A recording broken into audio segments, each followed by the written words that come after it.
ഇന്ന് രാവിലെ ബ്രേക്ക്ഫാസ്റ്റിന് പുട്ടും മുട്ടക്കറിയും. അപ്പോൾ അതിനായിട്ട് ഒരുങ്ങിയിട്ടുണ്ട്. മുട്ട വേവിക്കാൻ വയ്ക്കുമ്പോൾ മുട്ട പൊട്ടിപ്പോവുക പതിവാണ്. അതിനായിട്ട് ഞാനിപ്പോൾ ചെയ്യുന്നത്, വെള്ളം തിളച്ചതിന് ശേഷം ഉപ്പൊഴിക്കും. അത് സിമ്മിലാക്കി വച്ചതിന് ശേഷം ഞാൻ മുട്ടയിടും.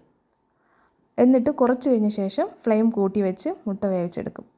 അപ്പോൾ മുട്ടക്കറിക്കകത്ത് ആദ്യം എണ്ണ ഒഴിച്ചു. അതിനുശേഷം കടുകിട്ടു, ഉള്ളിയിട്ടു. ഉള്ളി കുറച്ച് ബ്രൗൺ കളറായതിന് ശേഷം മുളക് പൊടി, മല്ലിപ്പൊടി, മഞ്ഞൾപ്പൊടി, പിന്നെ ഗരം മസാല. ഗരം മസാല എന്ന് പറഞ്ഞത് പാക്കറ്റിലുള്ള ചിക്കൻ മസാലയല്ല.